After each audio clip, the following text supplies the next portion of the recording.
Hello children, today we are going to start our new chapter of contemporary world politics, that is end of bipolarity, chapter number 1. First we will come to know about the meaning of the chapter. The meaning of the chapter is end of bipolarity. Bipolarity means two poles. At that time there were two poles. One was western pole and other was eastern pole, मतलब USA and USSR. तो जब and हुआ एक पोल का, USSR का, Soviet union का, that means end of bipolarity. कब हुआ? सेकेंड वर्ल्ड वॉर के बाद 1939 टू 1945 तक सेकेंड वर्ल्ड वॉर थी. फिर कोल्ड वॉर आई 1945 टू 1991. जब फॉल ऑफ बर्लिन वॉल हुआ 1989 में, उसके बाद क्या हुआ? यूएसएसआर का डिसइंटीग्रेशन हुआ. वो डिसइंटीग्रेशन कैसे हुआ वो सब हमने इस चैप्टर में कवर करना है. End of bipolarity. इसमें कौन से हम टॉपिक्स कवर करेंगे? First topic is the Soviet union. Actually Soviet union था क्या? गॉर्बाचोव एंड द डिसइंटीग्रेशन. गॉर्बाचोव प्रेसिडेंट कैसे रिस्पॉन्सिबल थे सोवियत यूनियन के यूएसएसआर के डिसइंटीग्रेशन के लिए? जब डिसइंटीग्रेशन हुआ तो कॉजेज एंड कॉन्सिक्वेंसेस क्या थे डिसइंटीग्रेशन के? 1991 में सोवियत यूनियन डिसइंटीग्रेट हुआ, हमेशा याद रखना. उसके कॉजेज क्या थे, उसके रिजल्ट्स क्या थे, कॉन्सिक्वेंसेस मीन्स रिजल्ट्स क्या थे डिसइंटीग्रेशन के, वो हम करेंगे इस चैप्टर में. शॉक थेरेपी करेंगे और शॉक थेरेपी के कॉन्सिक्वेंसेस क्या थे. New entities in world order. World order में न्यू एंटिटीज आ गए, जैसे कि रशिया ने आ गया, बाल्कन स्टेट्स आ गए और सेंट्रल एशियन स्टेट्स आ गए. उनके बारे में पढ़ेंगे. और last but not the least, India's relations with Russia and the post communist countries, वो हम पढ़ेंगे. अब देखो सोवियत यूनियन जो था, थोड़ा सा मैं आपको बता दूं कि इसको सोवियत यूनियन क्यों कहते हैं. क्योंकि it was a union of 15 countries.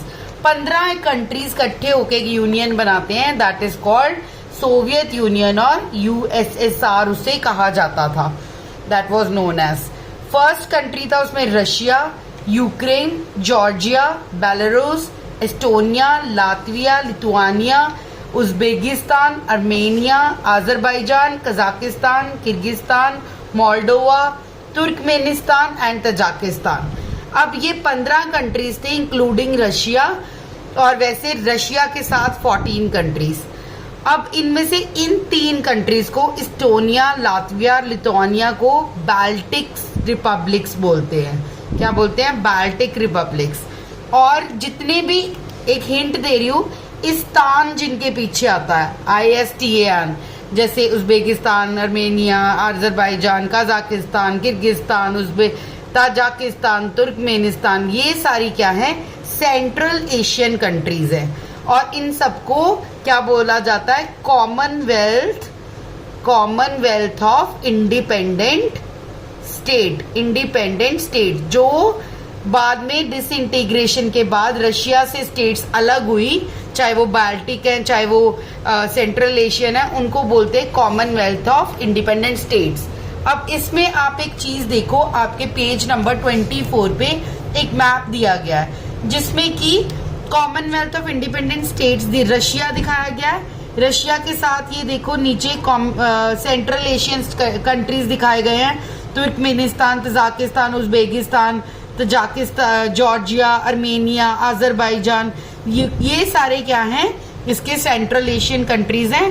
और पहले क्या था, जब यूएसएसआर था तो कुछ ईस्टर्न यूरोपियन कंट्रीज भी इसका पार्ट थे.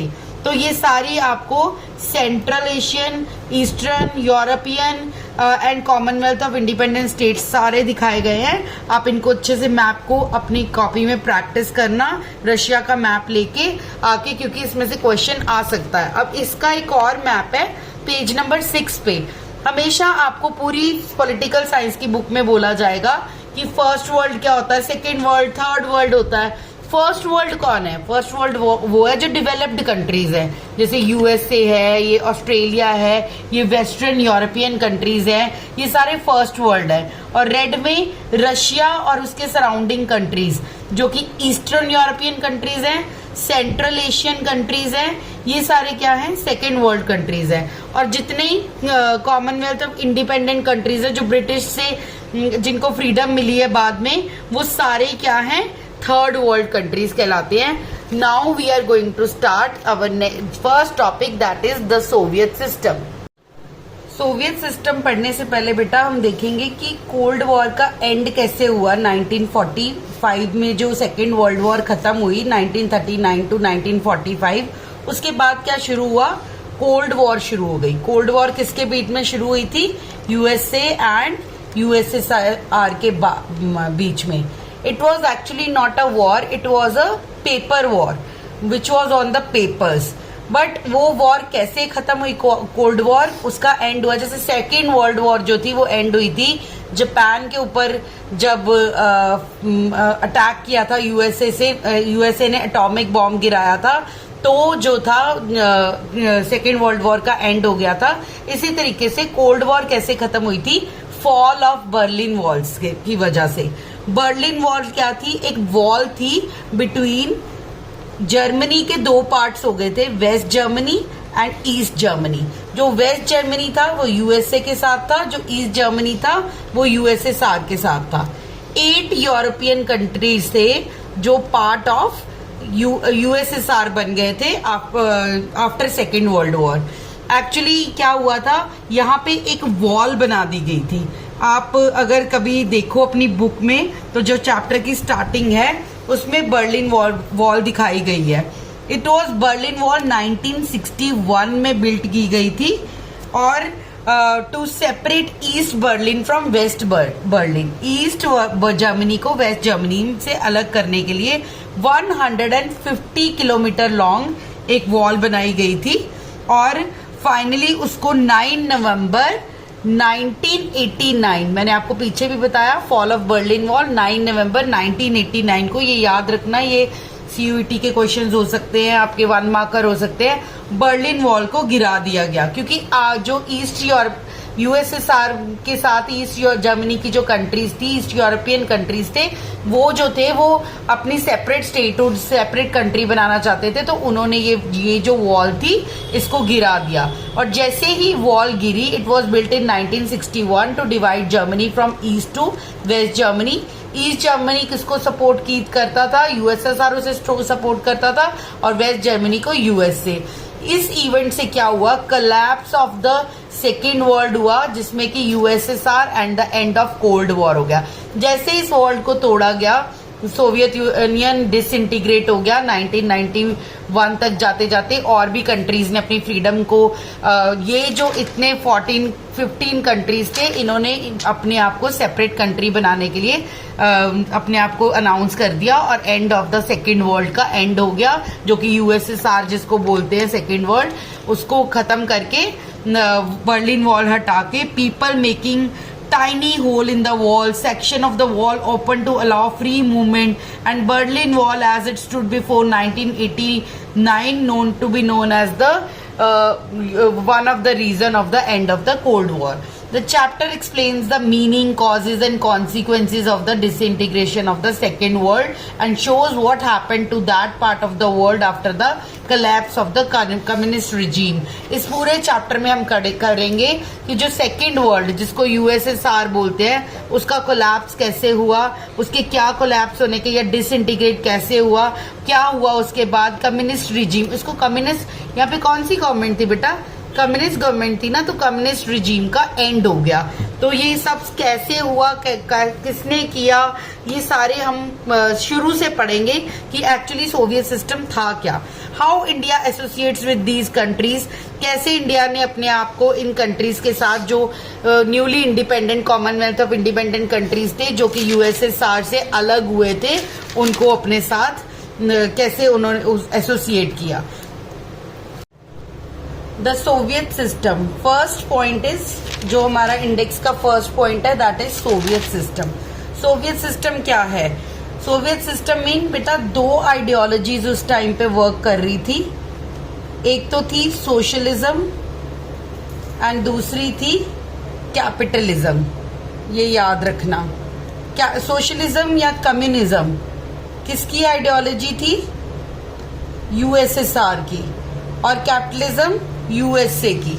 मतलब वेस्ट की आइडियोलॉजी कैपिटलिज्म थी और ईस्ट की आइडियोलॉजी जो कि यूएसएसआर की थी वो थी सोशलिज्म या कम्युनिज्म। ये आइडियोलॉजी कहाँ से आई? सोवियत सिस्टम हमेशा सोशलिस्ट आइडियोलॉजी में बिलीव करता था। The socialist revolution in Russia gave birth to USSR in 1917। Soviet revolution जो था वो आया सोवियत यूनियन में। The revolution was inspired by the idea of socialism और वो अपोज करता था, किसको अपोज करता था? कैपिटलिज्म को। And need for the egalitarian society, और क्या चाहता था कि एक इक्वल सोसाइटी मिले बने जहां पे ऑल सेक्शंस ऑफ सोसाइटी जो है उनको इक्वालिटी मिले और everything should be under the control of the government. Socialism का मेन पॉइंट क्या होता है? Everything should be under the control और पब्लिक।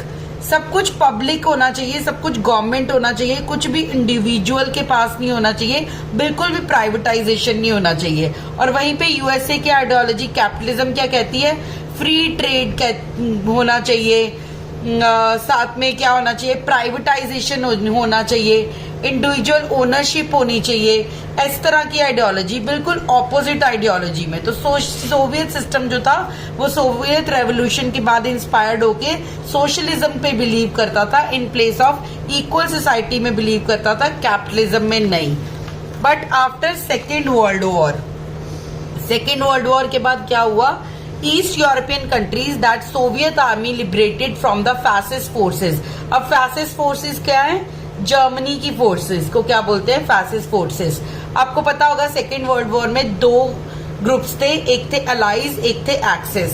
अलाइज में कौन आते थे? USA, USSR, UK and France. और एक्सिस में इटली, जर्मनी और जापान। और जीते कौन थे?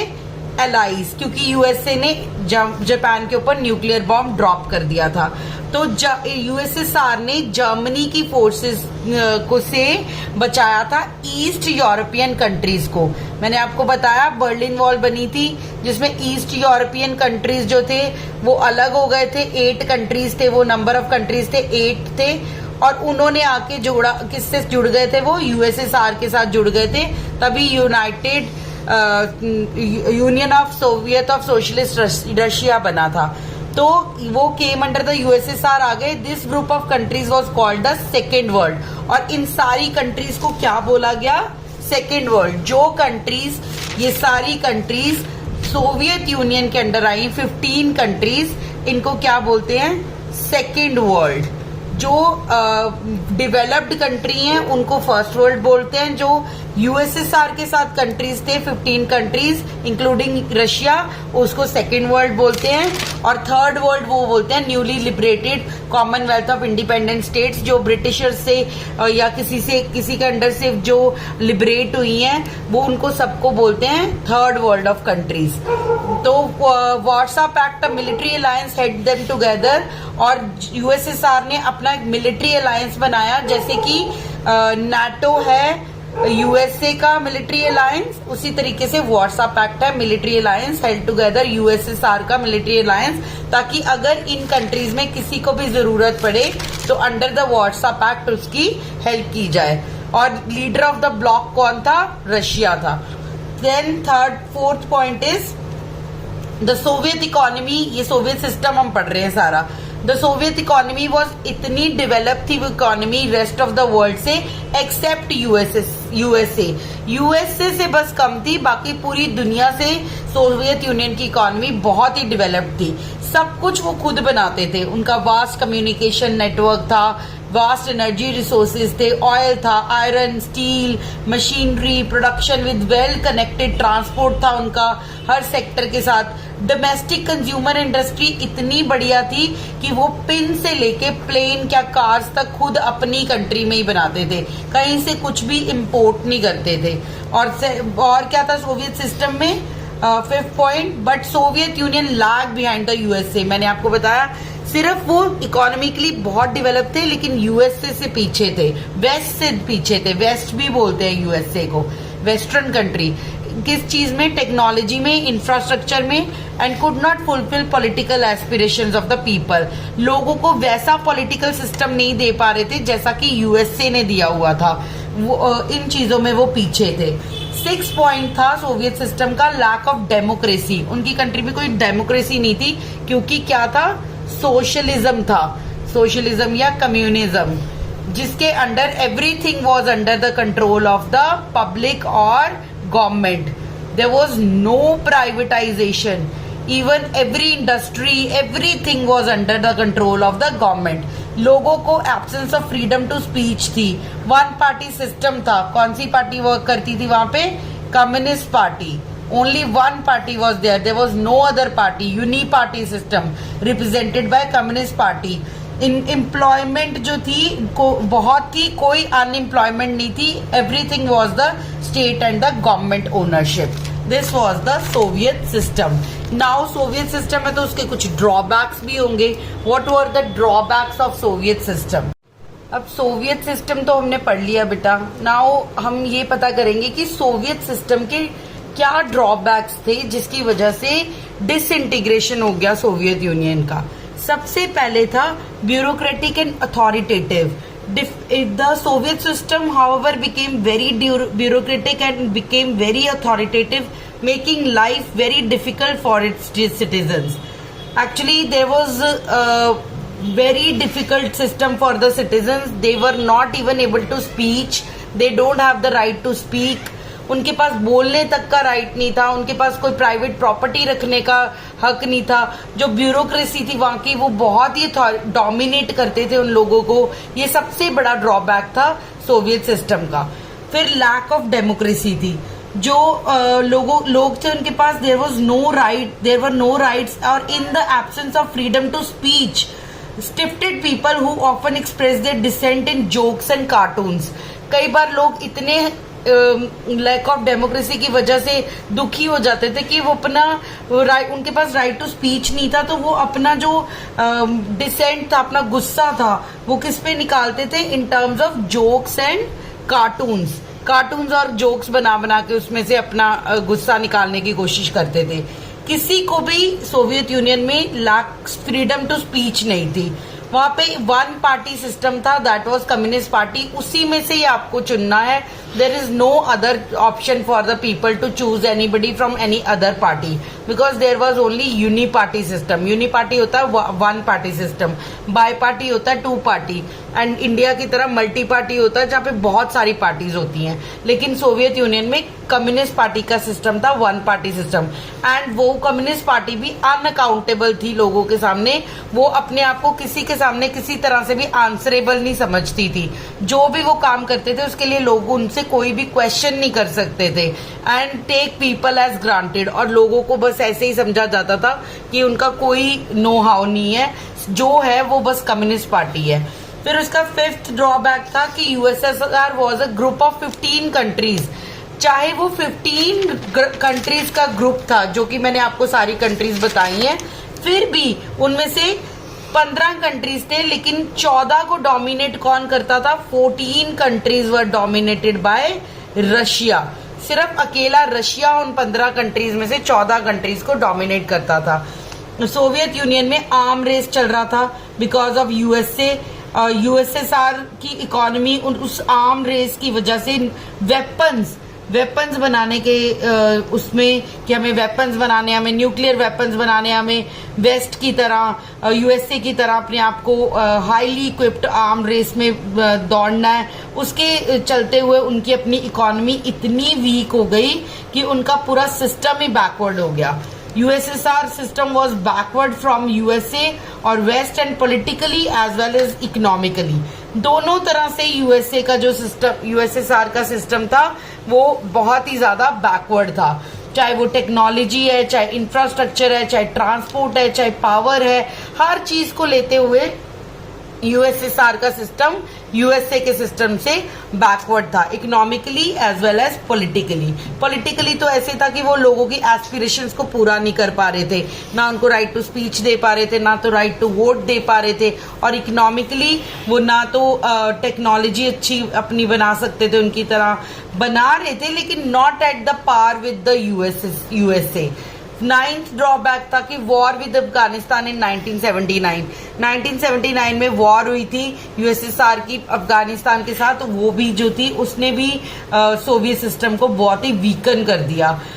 Even though wages continue to grow, productivity and technology fell considerably behind that of the waste.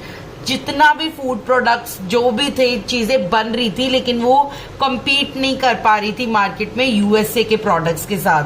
Food products इतने ज्यादा कम हो गए क्योंकि सारा ध्यान जो था वो वेपन्स बनाने में लगा हुआ था, एग्रीकल्चर की तरफ ध्यान ही नहीं था कि खाने की चीजें भी लोगों को यूएसएसआर में इंपोर्ट करनी पड़ रही थी अदर कंट्रीज से। इवन इंडिया भी कई बार यूएसएसआर को हेल्प करता था। People were not allowed even to take their cultural decisions. अपने कल्चर के डिसीजंस भी लोगों को लेने का वहां पे हक नहीं था, क्योंकि सारे डिसीजंस जो थे they were taken by the government, जिसको कि कम्युनिस्ट पार्टी भी बोलते थे। सारे डिसीजंस कम्युनिस्ट पार्टी ही लेती थी।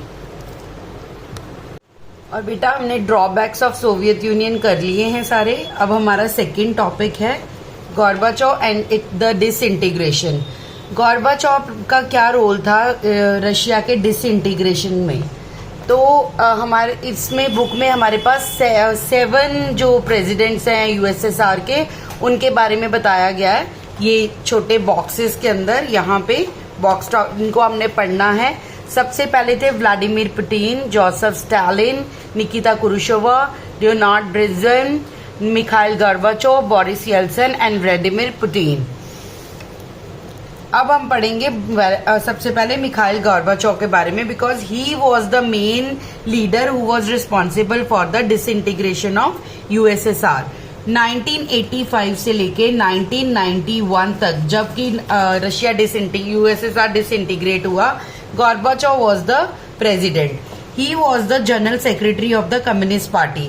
एक ही पॉलिटिकल पार्टी थी कम्युनिस्ट पार्टी, उसके जनरल सेक्रेटरी थे मिखाइल गोर्बाचोव 1985 में। और उन्होंने क्या लिया डिसीजन लिया था कि I will sought to reform the Soviet system. उसके अंदर वो 2 रिफॉर्म्स करना चाहते थे सोवियत सिस्टम के अंदर। सोवियत सिस्टम हमने पढ़ा है ना, ये वाला पूरा सोवियत सिस्टम पढ़ा, फिर हमने उसके ड्रॉबैक्स पढ़े।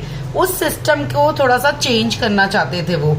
तो वो जो 2 रिफॉर्म्स थे जो करना चाहते थे वो थे पेरेस्ट्रोइका एंड ग्लासनॉस्ट। पेरेस्ट्रोइका मतलब रिस्ट्रक्चरिंग एंड ग्लासनॉस्ट मतलब ओपननेस। वो थोड़ी सी फिर से पॉलिटिकल सिस्टम को रिस्ट्रक्चर करना चाहते थे, और जो ट्रेड है या फिर पब्लिक का इतना गवर्नमेंट कंट्रोल है उसमें थोड़ा सा ओपननेस लाना चाहते थे। और जो कोल्ड वॉर चल रही थी बिटवीन यूएसए एंड यूएसएसआर, उसको भी एंड करना चाहते थे मिखाइल गोर्बाचोव। अब वो जो ये 2 रिफॉर्म्स हैं, वो क्या रिफॉर्म्स करना चाहते थे? एक तो वो नॉर्मलाइज करना चाहते थे रिलेशंस विद द वेस्ट, मतलब यूएसए के साथ अपने रिलेशंस को अच्छा करना चाहते थे। दूसरा, वो थोड़ा सा डेमोक्रेटिक करना चाहते थे सोवियत यूनियन को, सोशलिज्म से थोड़ा सा वो डेमोक्रेसी की तरफ आना चाहते थे, मतलब पब्लिक प्रॉपर्टी या गवर्नमेंट कंट्रोल को खत्म करके थोड़ा सा प्राइवेटाइजेशन को लाना चाहते थे। कौन? Mikhail Gorbachev. फ्रीडम देना चाहते थे पीपल ऑफ यूएसएसआर को, जिसके लिए उन्होंने 2 तरीके अपनाए। एक तो पेरेस्ट्रोइका, रिस्ट्रक्चरिंग, ग्लासनॉस्ट, ओपननेस। इस जो इन्होंने रिफॉर्म्स करने की कोशिश की गोर्बाचोव ने, उसके कुछ नेगेटिव इम्पैक्ट्स भी पड़े, जैसे कि eastern European country started protest against the USSR control and उन्होंने क्या कर दिया? फॉल ऑफ बर्लिन वॉल कर दिया। आपको पता है पहले जो मैंने आपको बताया, ईस्ट जो यूरोप था उसके पार्ट, ईस्ट जर्मनी जो थी उसके पार्ट जो थे वो रशिया के साथ थे, यूएसएसआर के साथ थे, और वेस्ट जर्मनी जो थी वो यूएसए के साथ थे।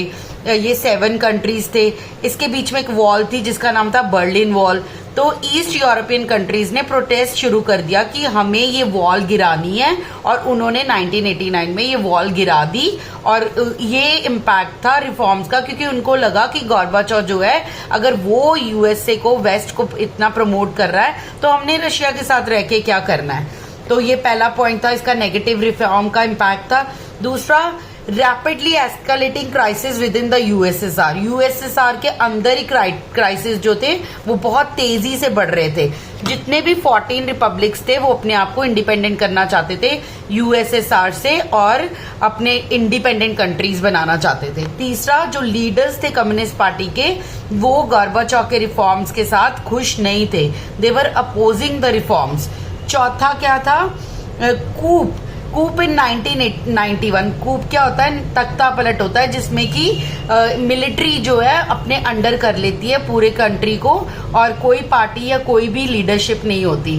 कूप को इनकरेज किया गया बाय द कम्युनिस्ट पार्टी, और वो किसने इनकरेज किया, पार्टी के हार्डलाइनर्स जो और बड़े बड़े लीडर्स थे, पुराने लीडर्स ने। उन्होंने बोला कि 1991 में रशिया को डिसइंटीग्रेट, यूएसएसआर को डिसइंटीग्रेट करके वहां पे कूप आना चाहिए। पीपल बाय देन, वो पीपल भी बहुत अवेयर हो चुके थे तब तक, उनको समझ आ गया था कि ये हमने जो पढ़े हैं ड्रॉबैक्स, उसमें से समझ आ गया था कि जो यूएसएसआर है वो इतना वेस्ट जितना एफिशिएंट नहीं है, इसके अंदर बहुत सारे ड्रॉबैक्स हैं, इसलिए वो भी अब फ्रीडम चाहते थे। वो जो अथॉरिटेटिव रूल था इसका, रशिया का, यूएसएसआर का, कम्युनिस्ट पार्टी का, उसको छोड़ के, ओल्ड स्टाइल ऑफ रूल को छोड़ के थोड़ा डेमोक्रेटिक होना चाहते थे। उसी टाइम पे एक नेशनल हीरो इमर्ज होके आए जिसका नाम था बोरिस येल्सन।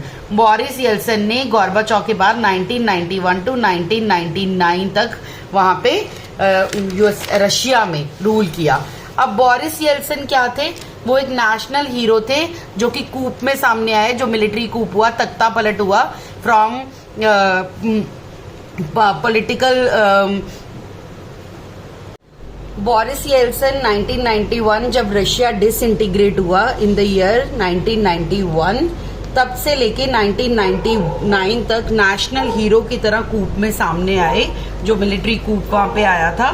तो वहां पे उन्होंने रशियन रिपब्लिक को, he was the elected member of the Russian Republic party, एक छोटी सी पार्टी थी कम्युनिस्ट पार्टी के सामने ही जिसका नाम था रशियन रिपब्लिक पार्टी, उसके मेंबर थे वो। फ्रॉम पावर शिफ्ट फ्रॉम उस टाइम पे जब वो रशियन रिपब्लिक के मेंबर थे तो वो इलेक्शन जीते और began to shake off centralize control. उन्होंने पॉपुलर इलेक्शन जीत के वहां के प्रेसिडेंट हेड बन गए। तो पावर शिफ्ट हो गई from Soviet centre to the republics. जब रशिया डिसइंटीग्रेट हो गया, टूट गया, तो सारी जो सेंटर्स थे उन सेंटर की पावर जो थी, जो रशिया की पावर थी, वो रिपब्लिक्स ने अपने हाथ में ले ली। और east European countries demanded sovereignty. Even east की जो यूरोपियन कंट्रीज थे जो बर्लिन वॉल के बाद कंबाइन हो गए थे, उन्होंने भी जो है सोवरेनिटी मांगनी शुरू कर दी कि हमें भी अपनी फ्रीडम दी जाए, हमें भी अपनी इंडिपेंडेंस दी जाए।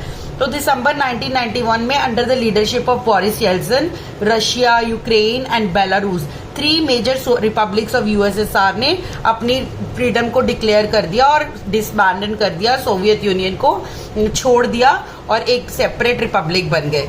इवन उस टाइम पे कम्युनिस्ट पार्टी को भी बैन कर दिया और बोरिस येल्सन ने कैपिटलिज्म और डेमोक्रेसी को अडॉप्ट किया in place of socialism. Socialism को छोड़ के या कम्युनिज्म को छोड़ के कैपिटलिज्म और डेमोक्रेसी को अडॉप्ट किया और उसी टाइम पे formation of Commonwealth of independent states भी हुआ। वो 15 इंडिपेंडेंट रिपब्लिक्स ऑफ यूएसएसआर जिन्होंने 14 ने जिन्होंने यूएसएसआर से डिसइंटीग्रेट हुए थे, उनको क्या बोला जाता है, मोस्ट ऑफ द जो थे सेंट्रल एशियन कंट्रीज थे। मैंने आपको पेज नंबर 24 पे मैप भी दिखाया था, उसमें आपने देखा होगा ये जितने कंट्रीज थे, ये नीचे Georgia, Armenia, Armenia, Turkmenistan, Uzbekistan, Kazakhstan, Tajikistan, Estonia, ये सारे जो थे इन्होंने अपने आप को कॉमनवेल्थ ऑफ इंडिपेंडेंट कंट्रीज बना दिया और वो उन्होंने अपनी इंडिपेंडेंट स्टेट रिपब्लिक्स बनाए। ज्यादातर क्या थे, सेंट्रल एशियन कंट्रीज थे और उन सबका जब डिसइंटीग्रेशन हो गया तो जितनी भी रशिया के पास पावर्स थी, यूएसएसआर के पावर्स थी, उसका सक्सेसर कौन बना, जैसे होता है ना राजा का बेटा राजा होता है, तो उसी तरीके से जब रशिया यूएसएसआर टूटा तो रशिया का सक्सेसर, यूएसएसआर का सक्सेसर, वो सब कुछ किसको मिला आगे विरासत में? रशिया को मिला, ना कि बाकी के 14 जो रिपब्लिक्स थे। तो कौन से बेनिफिट्स मिले रशिया को एज ए सक्सेसर?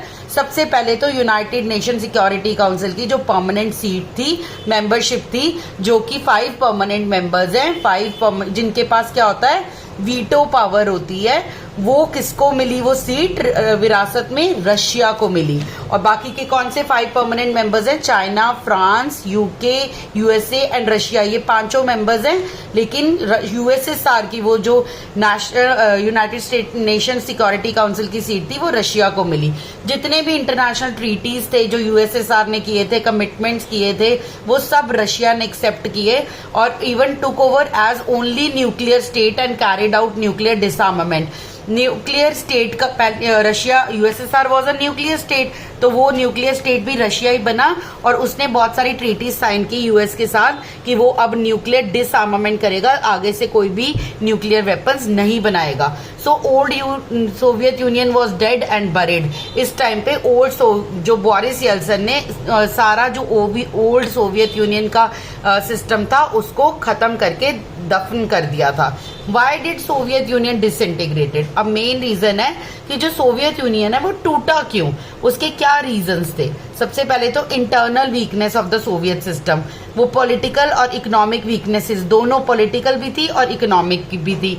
इकोनॉमिक जैसे कि वहां पे बहुत ज्यादा इकोनॉमिक स्टेग्नेशन आ गई थी due to led to the severe consumer shortage. लोगों के पास खाने पीने को कुछ नहीं था, रिसोर्सेज वर यूज्ड इन, ज्यादातर रिसोर्सेज जो सोवियत यूनियन था वो न्यूक्लियर और मिलिट्री आर्सेनल में लगा रहा था, ज्यादातर अपनी आर्मी को स्ट्रॉन्ग कर रहा था। तो इसलिए जो वो इकोनॉमिक वीकनेस थी वो एक रीजन बनी सोवियत यूनियन के डिसइंटीग्रेशन का। इंटरनल वीकनेस में हमने इकोनॉमिक वीकनेस में जैसे देखा कि न्यूक्लियर और मिलिट्री आर्सेनल पे बहुत सारे रिसोर्सेज को यूज किया जा रहा था और कंज्यूमर शॉर्टेज हो गई थी। इसी तरीके से पॉलिटिकल रीजन में Soviet Union had become stagnant in administrative as well as political sense. The communist party that had ruled for 70 years was not at all accountable to the people। मतलब Soviet communist party कोई भी काम करती थी वो answerable नहीं थी लोगों के सामने। वो ठीक करे तो ठीक, वो गलत करे तो गलत, लोगों को एक्सेप्ट करना ही पड़ेगा।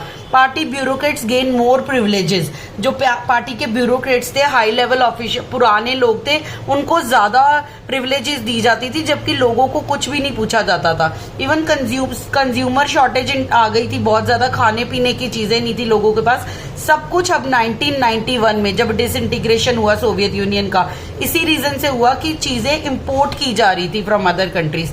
एग्रीकल्चर पे कोई भी स्ट्रेस नहीं दिया जा रहा था, बस सब कुछ मिलिट्री, न्यूक्लियर, सैटेलाइट्स पे यूज किया जा रहा था। सारे रिसोर्सेज वेस्ट किए जा रहे थे मिलिट्री, न्यूक्लियर और सैटेलाइट डेवलपमेंट करने के लिए। मिलिट्री डेवलप की जा रही थी, न्यूक्लियर आर्मामेंट्स बनाए जा रहे थे, सैटेलाइट्स प्लांट की जा रही थी और people became aware of the advancement of USA. मतलब लोगों को पता चल गया था कि कैपिटलिज्म जो है, जितने भी यूएसएसआर के लोग थे या फिर रिपब्लिक्स थे, उनको देवर अवेयर कि capitalism is better than communism और सोशलिज्म, क्योंकि वेस्ट की जो एडवांसमेंट है, जो उनके प्रोडक्ट्स है, much better than USSR. They came to know who people of the USA, people of USSR.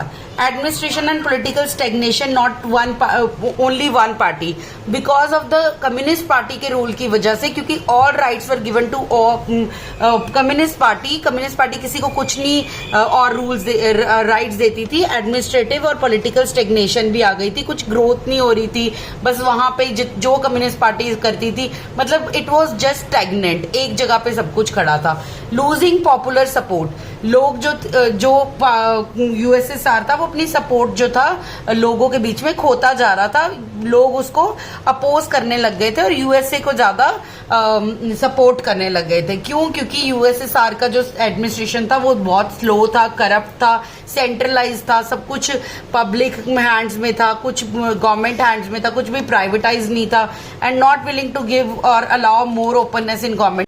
Seventh reason for the disintegration of Soviet Union was Gorbachev reforms। वो हमने किए, जो 2 रिफॉर्म्स दिए थे गोर्बाचोव ने। कौन से दिए थे? रीस्ट्रक्चरिंग का और दूसरा रीस्ट्रक्चरिंग एंड ओपननेस का। ठीक है। तो वो दोनों रिफॉर्म्स भी जो है वो उनको रिस्पॉन्सिबल बोला जाता है for the disintegration of Soviet Union, क्योंकि कई क्रिटिक्स कहते हैं कि they were very slow and should go more faster, बहुत धीरे किए गए, उनको बहुत जल्दी जल्दी किया जाना चाहिए था। जबकि कम्युनिस्ट पार्टी क्या कहती है कि जो रिफॉर्म्स किए गए वो बहुत फास्ट थे, थोड़े धीरे करना चाहिए था उनको। एकदम से कम्युनिज्म से सोशलिज्म में, कैपिटलिज्म में गोर्बाचोव बहुत फास्ट आए, तो इसलिए जो था वो डिसइंटीग्रेट हो गया सोवियत यूनियन। जैसे कि चाइना ने भी अपने आप को कम्युनिज्म से कैपिटलिज्म की तरफ लाया, लेकिन स्लोली धीरे धीरे। तो लेकिन गोर्बाचोव ने फटाफट ये वाले रिफॉर्म्स किए, बहुत जल्दी एकदम से कम्युनिज्म से कैपिटलिज्म में आ गए, तो शॉक लग गया। तो इसलिए वो रिफॉर्म्स जो थे वन ऑफ द रीजन थे disintegration of the Soviet Union के। 8th रीजन है, द मोस्ट इंपॉर्टेंट रीजन जो है is the rise of nationalism in the various republics. जो 14 रिपब्लिक्स थे जो यूएसएसआर बनते थे, जिसके साथ यूएसएसआर बना था, उनके अंदर नेशनलिज्म की फीलिंग आ गई और उन्होंने Russia, Baltic republics like Estonia, Latvia, Lithuania, Ukraine and Georgia and others ने अपने आप को फ्री कर दिया, अपने आप को लिबरेट करा दिया, मतलब अपने आप को डिसइंटीग्रेट कर लिया from the Soviet union. So these were 8 reasons of the disintegration of Soviet union. Very important question आएगा ही आएगा। आगे यूएसएसआर, सोवियत यूनियन की फुल फॉर्म क्या है बेटा? ये तो आपने अभी तक मुझे बताया ही नहीं। तो that is union of Soviet socialist republics. Union of Soviet socialist Republic is the answer. So consequences क्या थे डिसइंटीग्रेशन के? ये तो आगे की रीजन इस वजह से हुआ, लेकिन उसके रिजल्ट्स क्या हुए डिसइंटीग्रेशन के? डिसइंटीग्रेट हो गया 1991 में यूएसएसआर। उसके रिजल्ट्स क्या हुए?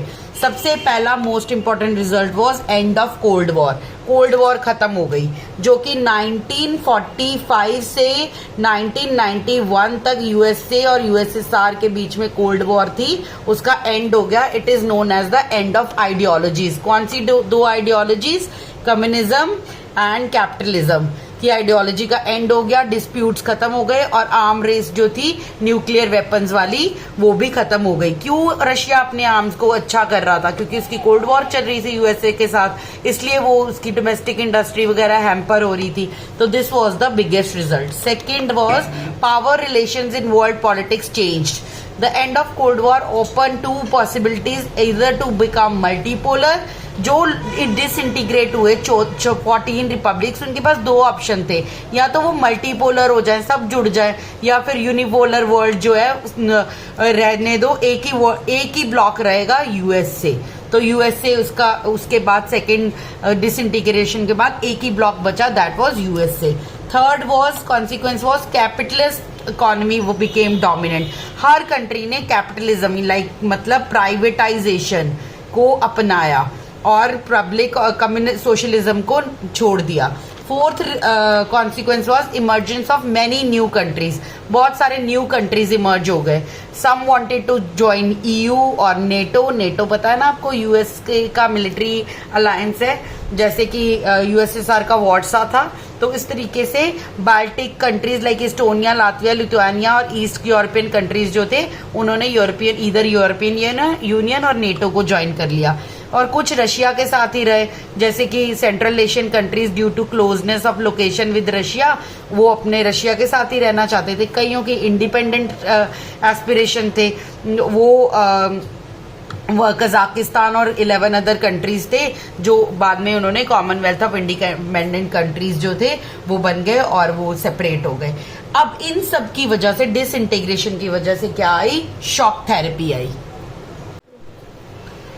शॉक थेरेपी में आएगा, it is also very important question आता ही आता है इसमें कि collapse of communist rule was followed by the transition of, जैसे ही 1991 में सोवियत यूनियन डिसइंटीग्रेट हुआ, कम्युनिस्ट रूल खत्म हुआ, कैपिटलिज्म आया, डेमोक्रेटिक कैपिटलिज्म और डेमोक्रेसी आई रशिया में।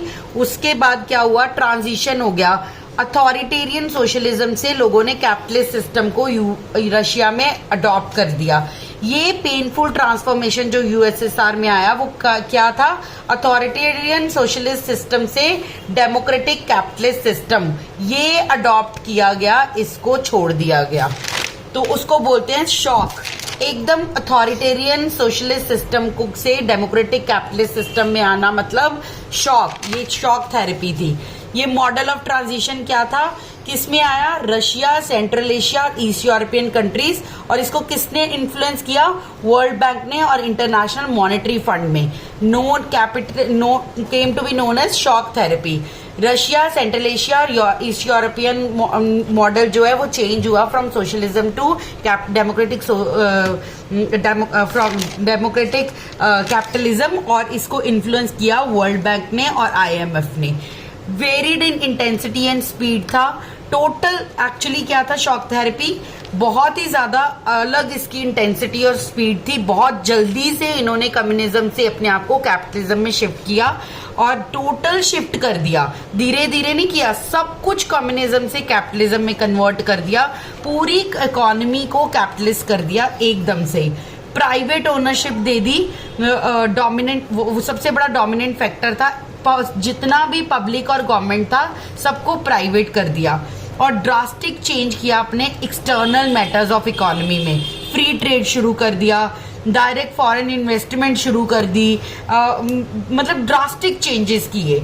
And collective farms were replace to private farming and पहले क्या थे, बड़े बड़े फार्म्स थे जो गवर्नमेंट के अंडर थे, फिर उनको छोटे छोटे फार्म्स में कन्वर्ट करके प्राइवेट फार्मिंग शुरू कर दी, और कैपिटलिज्म एग्रीकल्चर में प्राइवेट लैंड ओनर्स आ गए। ब्रेकअप कर दिया with existing trade alliances and Soviet union started the direct trade with US. कोई अब उनको यूएस के साथ ट्रेड करने में प्रॉब्लम नहीं थी, वो डायरेक्ट ट्रेड करते थे यूएस के साथ। This is the model of shock therapy. जब इतने ड्रास्टिक चेंजेस आए, इंटेंसिटी शिफ्ट हो गया, प्राइवेट ओनरशिप आ गई, फ्री ट्रेड शुरू हो गया, डायरेक्ट इन्वेस्टमेंट आ गई, प्राइवेट फार्मिंग शुरू हो गई, सोवियत यूनियन डायरेक्ट ट्रेड करने लगा यूएस के साथ, तो उसके कुछ कॉन्सिक्वेंसेस भी होंगे। Consequences mean results. तो शॉक थेरेपी के रिजल्ट्स क्या हुए, प्योर रून होगी इकोनॉमी और disaster upon the people of entire region. पूरी इकोनॉमी रून हो गई एकदम से, स्लोली स्टेडली नहीं, एकदम से सोशलिज्म से कैपिटलिज्म आ गया, तो सारी इकोनॉमी जो थी वो रून कर दी गई। कैसे इकोनॉमी रून हुई बच्चों, बेटा एक्चुअली क्या हुआ था, in Russia large state controlled industries जो थे वो कोलैप्स हो गए। जितनी भी इंडस्ट्री थी रशिया में उस टाइम पे वो स्टेट कंट्रोल थी, उसको एकदम से प्राइवेट ओन कर दिया गया। उसको बोला गया कि कोई भी प्राइवेट ओनर इसको आके खरीद सकता है। As about 90% of the industries were put up for sale, मतलब 90% जो रशिया यूएसएसआर की 90% इंडस्ट्रीज थी उनको सेल पे लगा दिया गया कि कोई भी प्राइवेट ओनर, इंडिविजुअल या कंपनी इनको खरीद ले। तो इसको क्या बोला जाता है, always remember this is the largest garage sale. History की सबसे बड़ी लार्जेस्ट गराज सेल किसको बोला जाता है, ये जो 90% इंडस्ट्री को पब्लिक इंडस्ट्री से प्राइवेट ओनर्स को देने के लिए प्राइवेटाइज किया गया, सेल पे लगाया गया, that is called large garage sale. Industries were sold out throw away prices, इतने कम पैसों पे बड़ी बड़ी इंडस्ट्रीज को बेच दिया गया। इवन जो वैल्यू है रूबल की, जैसे इंडिया की करेंसी रुपी है ना, यूएस की करेंसी डॉलर है, उस तरह यूएसएसआर की करेंसी थी रूबल, उसको भी सोवियत यूनियन में डिक्लाइन हो गया, बहुत ही कम उसकी कीमत हो गई। इन्फ्लेशन बढ़ गई, इन्फ्लेशन मीन महंगाई जो थी वो बहुत ज्यादा बढ़ गई।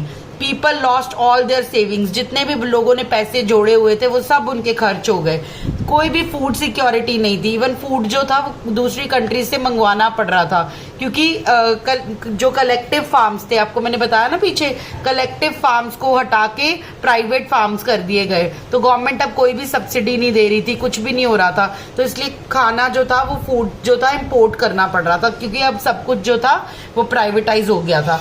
Old system of social welfare को डिस्ट्रॉय कर दिया क्या था, क्योंकि जो प्राइवेटाइजेशन थी उसने सब्सिडीज बंद कर दी बाय द गवर्नमेंट, और large section of people became poor, बहुत से लोग जो थे वो गरीब हो गए। इवन माफिया जो था उसने सारी इकोनॉमिक एक्टिविटी, जिनके पास पैसा था, एक्चुअली कोई माफिया कोई बंदूकें लेके नहीं घूम रहे थे, जिनके पास पैसा था, जिन्होंने ये सारी इंडस्ट्रीज ज्यादा से ज्यादा प्राइवेट ओनर्स ने खरीद ली, उन्होंने क्या कर दिया, सिस्टम सोशल वेलफेयर को खत्म कर दिया और सब कुछ जो था पैसों से मिलता था, कोई सब्सिडी कोई छूट नहीं मिलती थी। प्राइवेटाइजेशन ने न्यू डिस्पैरिटी और इनइक्वालिटी ला दी। Poor became poorer and rich became richer हो गए। पुअर गरीब ही होते जा रहे थे और रिच जो थे वो रिचर होते जा रहे थे। No attention was given to constitution, कोई कॉन्स्टिट्यूशन को नहीं पूछ रहा था, सारी पावर प्रेसिडेंट के पास थी और जो पार्लियामेंट थी वो बहुत ही ज्यादा उस टाइम वीक हो गई। जो तुर्कमेनिस्तान और उज्बेकिस्तान थे उसके प्रेसिडेंट्स अपॉइंट किए ने, प्रेसिडेंट्स ने अपने आप को अपॉइंट कर लिया to power for 10 years and extended for more 10 years। अपने 10 साल का टेन्योर उन्होंने और बढ़ा दिया। किसने? तुर्कमेनिस्तान और उज्बेकिस्तान के प्रेसिडेंट्स ने। और दे अलाउड नो डिसेंट और ऑपोजिशन, कोई उनको अपोज नहीं कर सकता था। Judicial culture and independence of the judiciary was yet to be establish in most of these countries. अभी यहाँ पे कोई जुडिशरी नहीं थी, कुछ नहीं थी, और बस इन्होंने अपने आप को 20 साल के लिए अपना प्रेसिडेंट बना दिया। अगर जुडिशरी होगी तो कोई न्याय देगी ना। इवन कोई भी किसी ने जाना है, इंडिया में भी कोई किसी के अगेंस्ट कुछ है तो वो सबसे बड़ी जगह कहाँ है जहाँ उनको जस्टिस मिलता है, that is judiciary. So positive consequences आए 2000 में। 2000 में जाके थोड़ी सी जो है पॉजिटिव चीजें होने लग गई। कहाँ पे? रशिया में।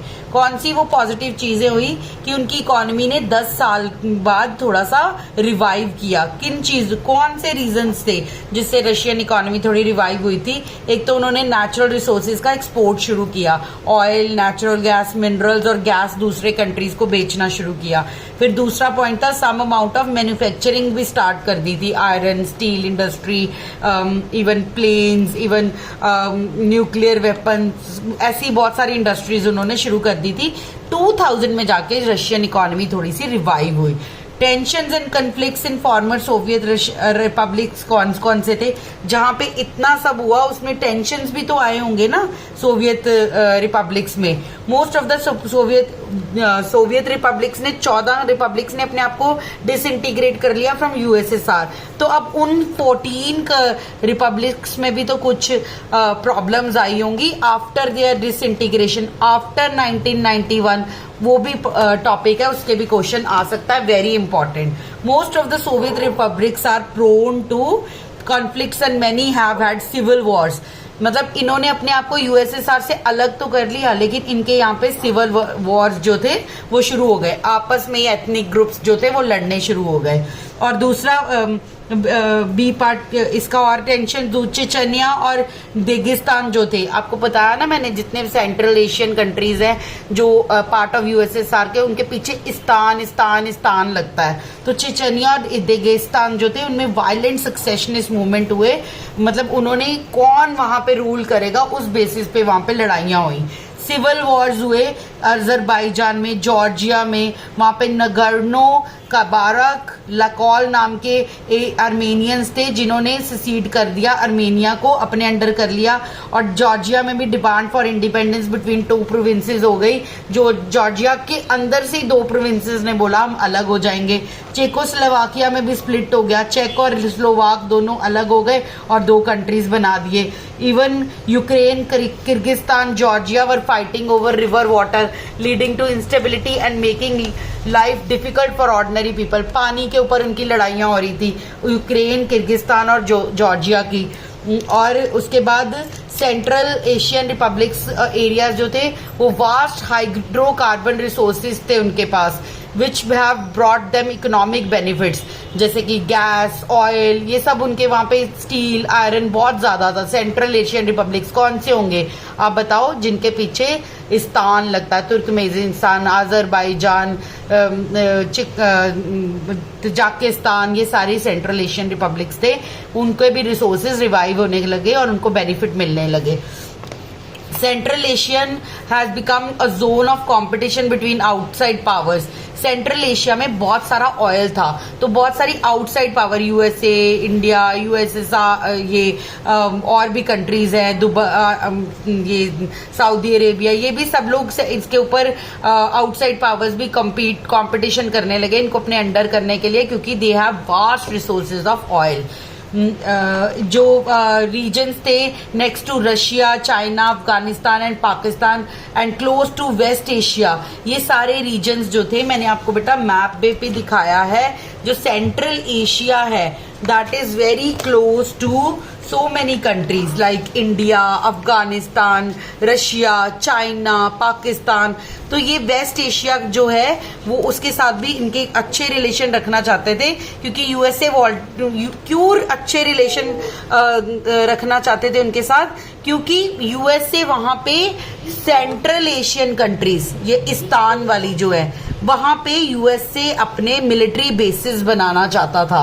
अगर यूएसए अपने मिलिट्री बेस यहाँ पे बना लेगा, ये देखो यहाँ पे अगर अपना बेसिस बना लेगा ये सेंट्रल एशिया में, तो क्या होगा, वो यूएसए इन सारी कंट्रीज को कंट्रोल कर पाएगा, रशिया को, चाइना को, अफगानिस्तान को, पाकिस्तान को।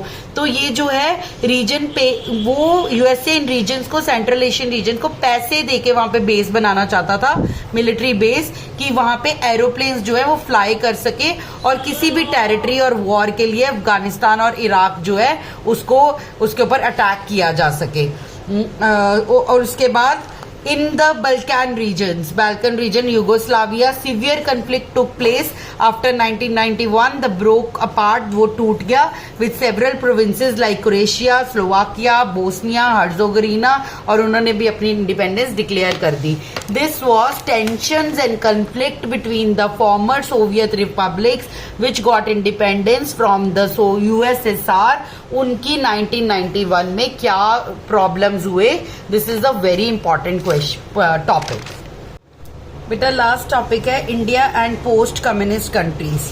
पोस्ट कम्युनिस्ट कंट्रीज मीन जो कम्युनिज्म के बाद जो कंट्रीज डिवाइड हुए हैं, यूएसएसआर से निकले हैं, they are called post communist countries. तो कैसे रिलेशंस है इंडिया के उनके साथ, तो सबसे पहले India has maintain good relations with all the post communist countries, चाहे वो उज्बेकिस्तान हो, तजाकिस्तान हो, इस्टोनिया हो, अजरबैजान हो, सबके साथ इंडिया के अच्छे रिलेशंस है। बट स्ट्रॉन्गेस्ट रिलेशन उन 15 रिपब्लिक्स में से इंडिया के हैं रशिया और इंडिया। रशिया के साथ इंडिया के बहुत अच्छे रिलेशंस है। Russia and India share a vision of multipolar world order. अब what is a multipolar world order, देखो बाइपोलर क्या था, यूएसए एंड यूएसएसआर। मल्टीपोलर क्या है, जहां पे को existence of several powers in the international system, एक नहीं दो नहीं बहुत सारे सुपर पावर्स होते हैं, वो को एग्जिस्ट करते हैं एक दूसरे के साथ, दैट इज कॉल्ड को existence of several powers is called multipolar world order. India और रशिया बहुत ही अच्छा विजन रखता है, सबको सपोर्ट करता है, कलेक्टिव सिक्योरिटी, मतलब अगर जितने भी रशिया और इंडिया के साथ कंट्रीज हैं जो उनके सपोर्ट में है, अगर उनके ऊपर कोई भी आर्मी अटैक होता है या कुछ होता है तो वो कलेक्टिवली सपोर्ट करेंगे एक दूसरे। ग्रेटर रीजनलिज्म, एक दूसरे के रीजन की अप्रिसिएशन करना, नेगोशिएटेड सेटलमेंट्स करना, इंटरनेशनल कन्फ्लिक्ट्स के टाइम पे जैसे कि कश्मीर इशू है उसमें रशिया इंडिया की बहुत हेल्प करता है, क्योंकि रशिया यूएन सिक्योरिटी काउंसिल का परमानेंट मेंबर भी है, और इंडिपेंडेंट फॉरेन पॉलिसी बनाने में भी रशिया और इंडिया एक दूसरे की हेल्प करते हैं। डिसीजन मेकिंग थ्रू यूएन के साथ, यूएन में जैसे कि कश्मीर, आज तक इंडिया और रशिया के बीच में 80 बायलैटरल एग्रीमेंट्स हुए हैं, दोनों के बाय मीन दोनों के बीच में sign between India and Russia, and part of Indo Russian strategic agreement 2001। India Russia जो है वो इंडो रशियन स्ट्रैटेजिक एग्रीमेंट 2001 के भी पार्ट्स हैं। India is benefited from Russia on issues like Kashmir, energy supplies. अब आप बोलोगे कि एनर्जी सप्लाईज मतलब जैसे कि it gave aid and technical assistance for steel plants like Bhilai, Bokaro, Visakhapatnam and machinery plants like Bharat Heavy Electricals etc. Soviet Union expected Indian currency from the trade when India was short of foreign exchange. मतलब जब India की energy power plants लगाने थे तो Russia ने help की, जैसे कि भिलाई, बोकारो, विशाखापट्टनम, और इंडिया को इतना तक सपोर्ट किया कि इंडिया के पास फॉरेन करेंसी नहीं थी तो इंडिया से इंडियन रुपीज लेके ही उसी की अपनी करेंसी में इंडिया की हेल्प करी गई bye Russia. Russia also benefited bye in terms, अगर इंडिया की रशिया हेल्प करता है तो रशिया की भी हेल्प होती है बाय इंडिया. कैसे कि इंडिया उसका सबसे बड़ा ग्राउंड है, largest arm market for Russia. जितने भी इंडिया में वेपन्स आते हैं, जितने उसकी सबसे बड़ी, इंडिया वैसे भी सेकंड लार्जेस्ट मार्केट है आर्म्स की, वेपन्स की, तो वो रशिया सारे वेपन्स इंडिया किससे खरीदता है? रशिया से. इवन इंडिया के जो मिलिट्री के हार्डवेयर है कि मतलब कैसे हथियारों को बनाने, हथियार जो है उनका हार्डवेयर, बार का पार्ट है जो कैसे बनने हैं, वो सब कहाँ से मंगवाए जाते हैं? रशिया से. Even Russia is an oil importing country. Russia के पास बहुत ऑयल है. जब भी इंडिया को जरूरत पड़ी है ऑयल की, ऑयल क्राइसिस के टाइम पे, तो हमेशा रशिया ने इंडिया की हेल्प की है. Russia is important for India's nuclear energy plans also. जो हमारे न्यूक्लियर टेस्ट हुए हैं उसमें भी रशिया ने इंडिया की बहुत हेल्प की है और असिस्ट किया है इंडिया को उसके स्पेस इंडस्ट्री प्रोग्राम्स में भी. फॉर एग्जाम्पल, जब इंडिया स्पेस में जाने वाला था तो उसको क्रायोजेनिक रॉकेट प्रोवाइड किया गया था bye Russia. Both have collaboration on various scientific projects also.